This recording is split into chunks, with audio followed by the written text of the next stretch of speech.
Like, what would you be able to just like hit the ground running with? And then, what do you anticipate might be some of your challenges in the coach role?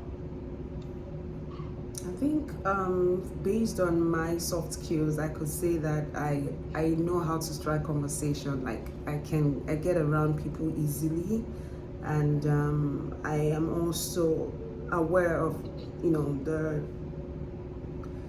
I'm diversity and inclusion inclined. Let me put it that way. So I recognize the differences, or gender, sexuality, and those other differences. So, having worked and interacted with people with different social constructs, I would not have a problem interacting with people who are different from me. So my interpersonal and intercultural skills, I would say, are top notch. Okay. The other thing is I would say I am a good organizer when it comes to planning events, getting people to come together to even do fundraisers. Those are the things that excite me. And I can also say that when it comes to helping people to set realistic goals, while sometimes I can drag personally, but I think I've learned to find a way to set goals and achieve them. I say that because I was just making a list of some of the things that I've done in the last 5 months, because I think I was beating myself up last night saying, girl, you're being too slow. You should have sent out several applications for more funding. I have some personal projects that I'm working on, and I'm hoping to get more scholarships, more money in the bag. Even though I'm going to grad school, I just want to apply to all the scholarships out there. And so it was overwhelming last night, and I was like, I'm just so tired. And I just had to, go back memory lane and remind myself the things that I've achieved, and how even though sometimes it could be difficult to set those goals, I found the discipline to do it. So I think discipline is something that I am really working on, and I've been able to self teach myself, or self work myself through that. And I can say I have achieved 70% proficiency, and it is something that I really would love to work with people on. Goal setting, I so love it, because I see how my life has changed from the last 1 year of clearing my head despite all the challenges and the toxicity that comes from social media abuse, especially from a partner you're not even living with. So having to manage that and stay and take care of my mental health, I think I can help other people do what I've been able to do for myself in terms of taking care of themselves in eating, dance therapy, because I'm so big on dancing. So these are the things that I have done, and they have helped me to set goals and achieve those goals, and I think I can help others do the same. But maybe when it comes to the things that might be challenging, I don't think research will be challenging for me, because I have done some qualitative research at grad school here, but I haven't had the chance to do a lot of quantitative. But because I am doing some self-study, I don't think that would be a problem if there is a situation that would require to gather data quantitatively. Okay. And perhaps the thing is, yes, I am able to multitask and I can work under pressure, but I always would like to perhaps have an idea of if there is ever going to be like a quick change in terms of what I'm expected to do. If there is a need for me to do something urgently, I would like to have some sort of flexibility, especially for instance it's a new thing that is coming up and it was never part of the plan. So if I'm allowed flexibility, I can actually get it done. But if I'm put under pressure, especially when it wasn't related to what I was supposed to do, or I wasn't fully informed and it's urgent, what would help me is to get that moral support and say, you know what, you can do this. Just take your time and get it done and turn it over.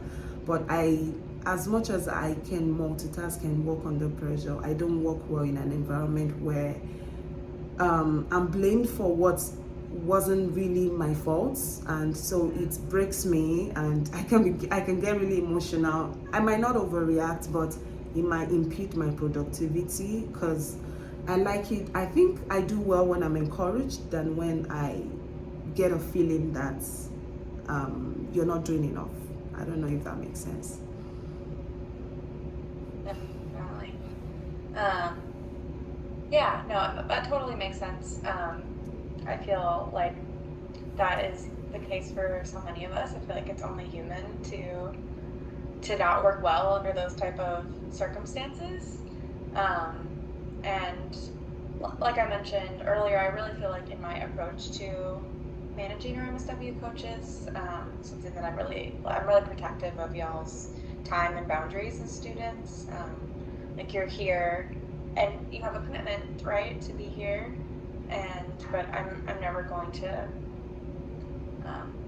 ask you to do something that would like cross one of those boundaries. There's a lot of flexibility here. Communication ahead of time is really important. We have a culture at the organization that very much like encourages people to show up as they are and how they're feeling that day, and I really try and have as much like openness and flexibility to allow people to be people, and give like reasonable expectations and clear communication from the start, which sounds like those are important to you. Okay, I just have a couple more substantive questions. Can you tell me about a time where you received constructive feedback from someone, and how you navigated that situation? And it can be like a professor or a supervisor or manager, or it can just be like a peer, someone that you've worked with who gave you constructive feedback. Okay.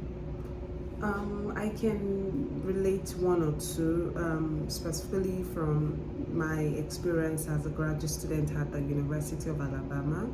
So the first was my experience with a supervisor that I worked with as a teaching assistant or instructor for interpersonal communication course. So this course is it's a major course in the college, and it's a course that anyone from any department or any specialization or major at the University of Alabama comes to take. In fact, it's a popular course, let me put it that way. And so usually international students are assigned to teach or instruct, graduate or undergraduate student, or perhaps anyone who is taking the course. So it was my first time ever working with this professor or supervisor to design a module, a curriculum, and build the course by myself. So I think it was difficult at the initial stage working with her because of the kind of expectations she had of me and the way in which I was handling the task. So one main feedback she gave was regarding my teaching style. And so she gave me some resources and asked me to check, certain websites. And I think those resources were helpful in terms of how I was able to incorporate those new perspectives or methodologies into building my weekly course material. And I think the result of that was how I was able to carry more students along in class. And by the time she was offering like a holistic review or feedback, sometimes towards the end of the semester, I had greatly improved, and she was able to recommend that yes, I could teach interpersonal communication. And I think she gave everybody this full review that was handed to the departmental chair.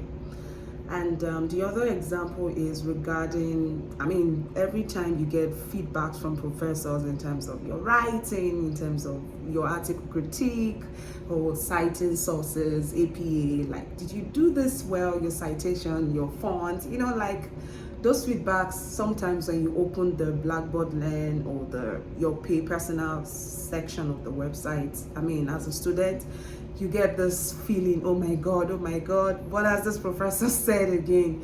It's usually very challenging, but I think I was able to learn to get used to the fact that criticism is not, it does not, it's not, it's, if someone is criticizing me, the person does not hate me. And I mean, if this person is not interested in me becoming a better person, definitely they won't offer such criticisms. For instance, I mean, having professors critique your work and you feeling like, oh no, they think I'm not smart, right? No, that's not it. And I was able to realize that. And I think the way that I was able to make use of that kind of feedback meaningfully, because one, my grades went up, I turned in the best papers, and in some of those papers I actually used for conferences, you know, in the past year and earlier this year. And I was also able to use all of the things that I learned from these different professors in writing a book. I mean, some of the things that I've taken away from sitting in their classes and learning from them were really helpful in their, you know, not so academic book that I published, and in fact in some of the academic works that I've also published. And of course, I'll say, you know, even writing my statement of purpose for Crown Family Schools. So I mean, everything did help out at the end of the day, because I was willing to use, you know, those, you know, criticisms or feedbacks meaningfully. Yeah, thank you for sharing that. My last question for you is about supervision. As the MSW supervisor, I really like to know like what everybody's preferred like supervision style is. You know, what are you looking for in a supervisor? What type of relationship are you hoping to have or to learn from them? I would like a mixture of both formal and informal. Formal because I like to have discipline when I'm working with someone. I want to see that, oh, this person wants me to do this and wants me to do this on time. I tend to be a people pleaser sometimes, or I have codependent traits, which I think is not a disadvantage. Of course, it can be if you don't know where to set the boundary.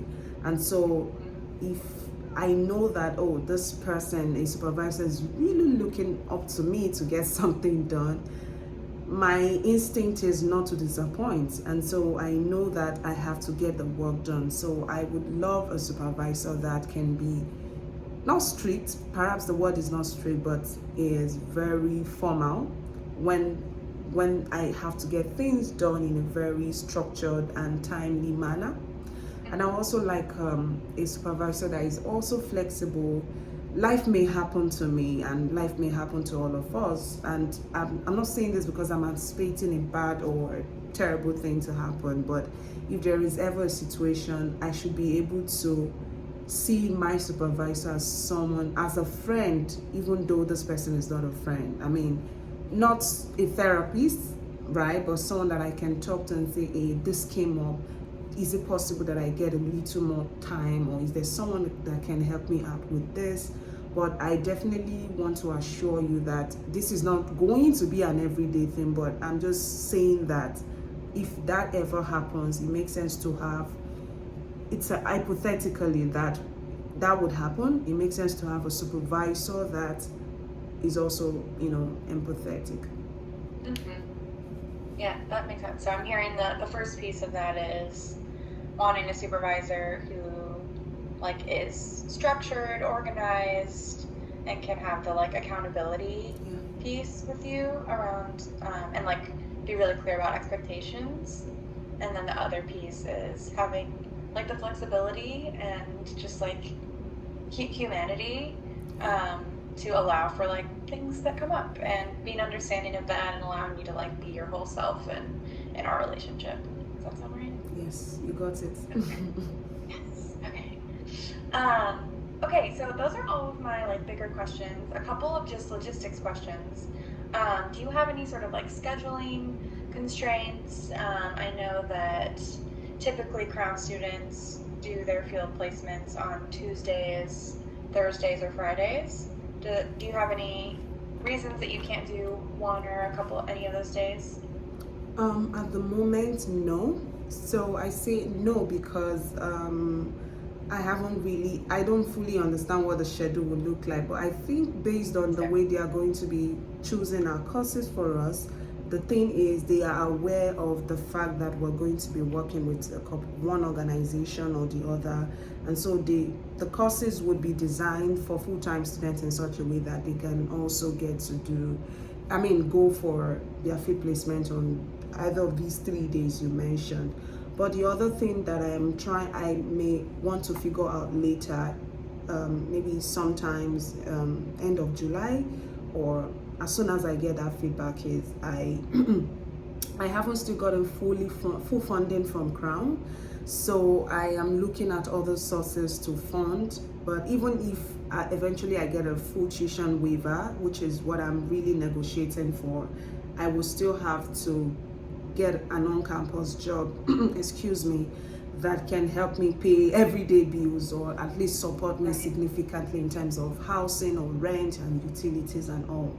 So I'm envisaging that the only thing that might require that I have a different schedule aside from school schedule and internship is the kind of job that I get on campus.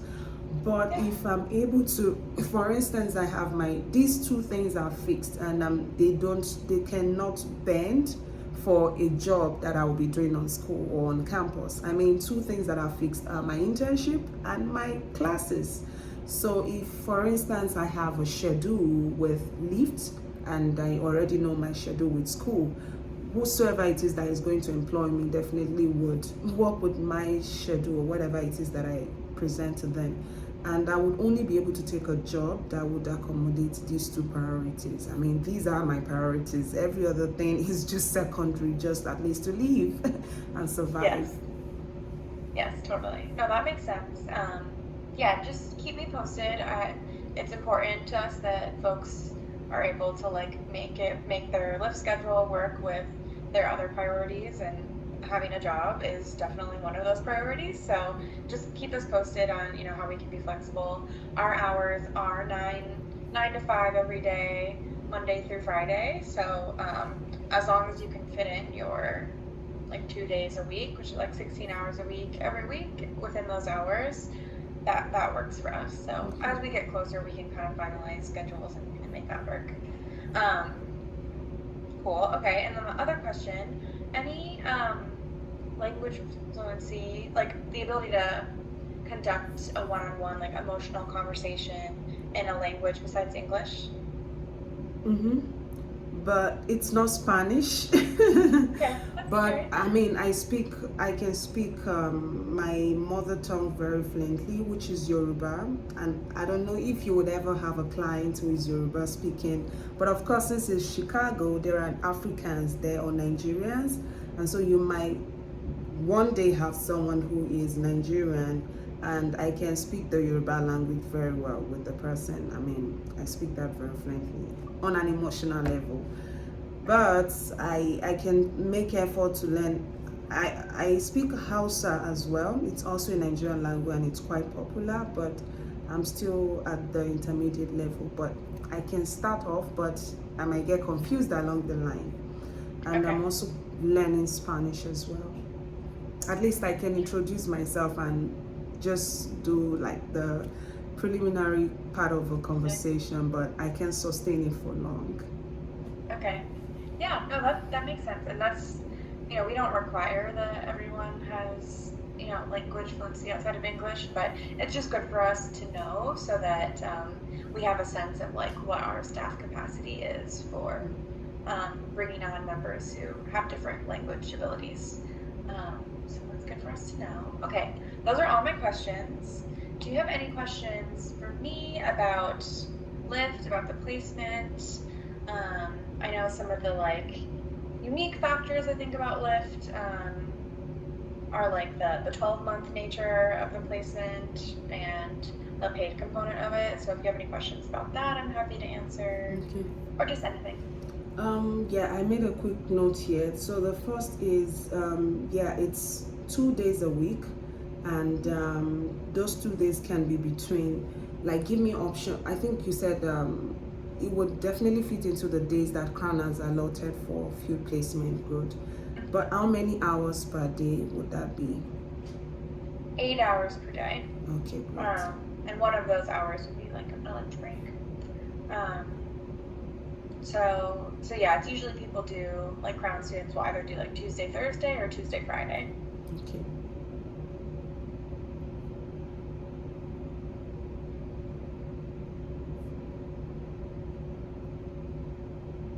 Awesome, I got that. So the other thing is, well, I haven't really checked the address, but how close is Lyft to the university?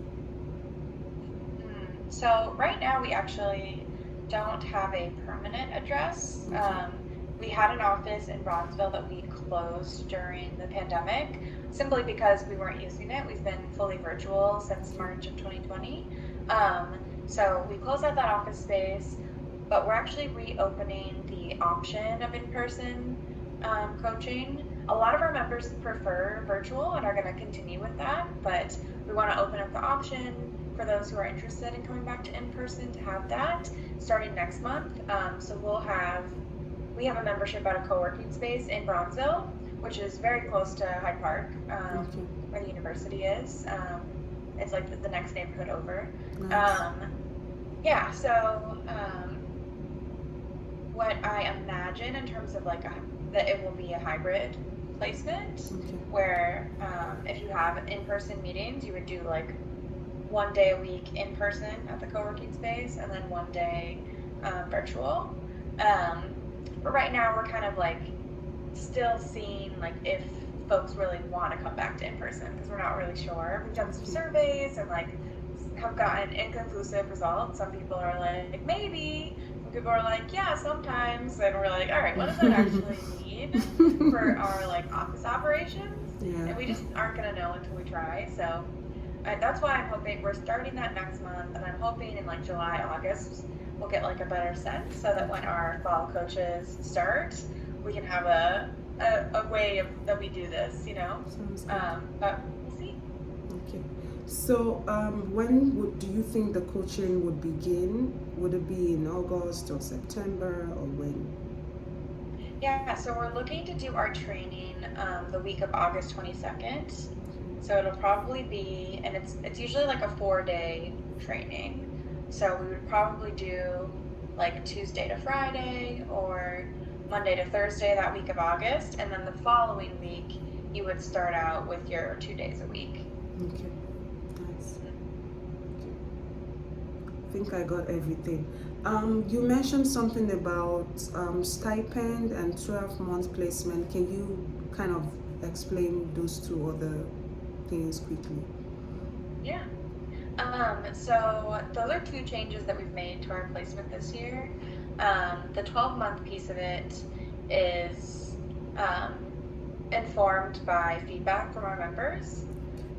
So that's been, our program has been really successful. We've gotten a lot of really positive feedback from our members about how it's impacted them. And the biggest piece of constructive feedback we've received is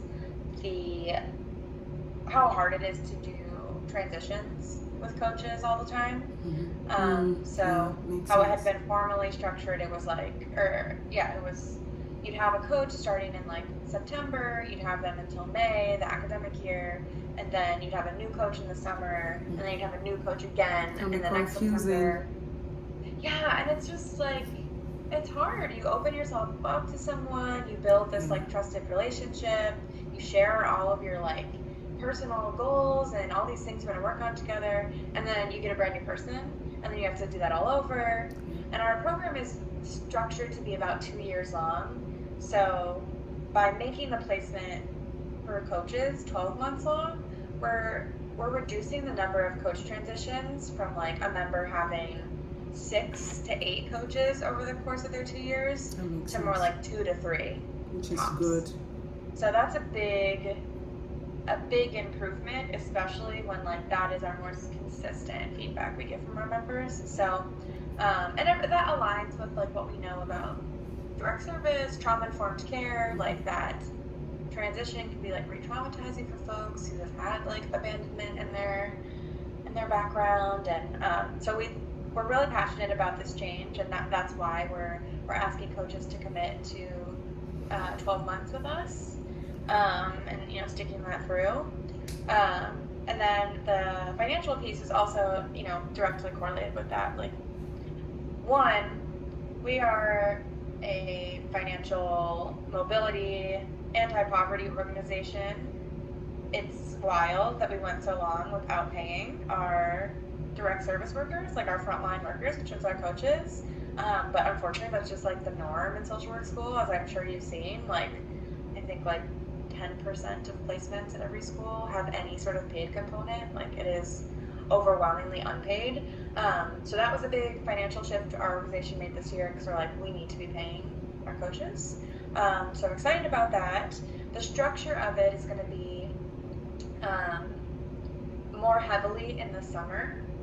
So in the summer internship. So you'll get small stipends after, like in December, after the first like semester, and then after the second semester, in like May or so, and then you'll be paid hourly over the summer. So that's why sort of like the distribution of that falls more in the summer, which I think is important to know for people's just like cash flow throughout the year. And then there's going to be like an end of summer bonus too. So that's kind of what that's looking like. Do you have any questions about that? Any follow-up questions? No, no. So the last thing would be, when would you think is the best time to, do I need to follow up? Is there a way I get to hear back from Lyft about this interview? So we want to make all of our decisions around our staffing by the end of this month, which is next week. So this is actually our like last Crown interview, so you'll hear back from us sometime next week about next steps, just via email. So if you have any questions that come up in between that time, you can just email me.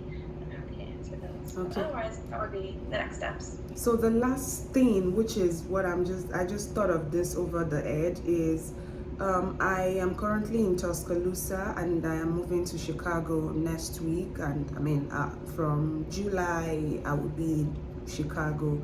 So I do not know what the structure is, because you mentioned that the coaching begins in the fall, right? So my thought or question is, are there ever situations where, like, so for instance, I think I remember Mrs. Melissa once saying during the Admitted Student Day program that in some situations that some organizations actually have, social work students working with them earlier than, I don't know how to put this. So for instance, let's say the school year is in September. Some organizations would require that their interns begin to work with them from maybe 2 months before or a month before. So I'll probably want to have more information about that. If not now, perhaps as we go along. Yeah, that totally makes sense. Our start date for all of our coaches and interns will be that August 22nd date. So it wouldn't be any earlier than that. And then that's because the training is pretty. It's like a pretty formal, like thorough training, so we want to have like everybody together to really like do that at the same time. Plus it's like, I think it's a really cool opportunity to like meet your fellow coaches. Like these are the 9 other students you're going to be working with all year. Social work students from like all over the city, and like this is going to be your little Lyft community. So I think we really want to try and have everybody there for that training, and then kind of start together, because we'll also start our like recruitment of bringing on new members once y'all are all trained. So we want to make sure that that's kind of like on a schedule too, so we bring on members as early on as possible once you're trained, so that you have a full amount of time together. You have at least 11 to 10 months together. Makes sense. I think questions done. No more questions. Okay. If you have any questions also just about Chicago and moving and all of that, I'm happy to answer It's a those. lot. I mean, thinking about that is challenging, you know. Yeah, it is a lot. Chicago's like a big city, It and is. Everyone I'm says, glad. "Where are you going to? What were you thinking?" I said, "I want a bigger place. I mean, I want to enjoy what it means to be in the United States." And folks are like, "Why don't you just stay here?" I said, "No, I'm done here. I don't want to be here. I want to be in Chicago." I mean, I've had to volunteer with the Global Leadership Summit in the past, the one that organizes this big event at Willow Creek, South Barrington. So, I mean, it's a big city, the community, the activities, the fact that you get to learn and get challenged and, you're motivated to keep going, achieve your goals. So I love the energy that comes with being in the city and the fact that there's always something happening and there's always someone looking to achieve something big. So I want that kind of environment where I can be motivated and challenged at the same time. Yeah, that makes sense. Chicago, it's an amazing city. I'm not from here. I'm from Florida, and I lived in Florida for a while. So I also had a lot of questions of like, why are you going to a place that's so cold? Yeah. Like moving in the summer, which is like the most gorgeous time to be here, and it is a really cool city. I love People it. say that. I mean, I'm like, I haven't experienced American cold or weather, and I've been here close to 2 years. I'm like, okay, let's go to a place where we get to have all the experience. But it's Yeah. scary, but I mean, if people can survive there, I don't think there's a reason why I can't. So. It's true. Yeah, you'll be great. But yeah, if you have any questions about that, feel free to just send me an email. I'm happy to answer. The moving process is Sure. kind of crazy. So. I will. Thank you so much for your time. I appreciate it. Yes, thank you. It's so great to meet you. And then I'll be in touch next week. Awesome. Thank you, and do enjoy the rest of your day. Thank you. Have a good Bye. weekend. Bye. Bye. And that was a job interview. That went well. I'm too fine. Look at me like Black Beauty. I am good.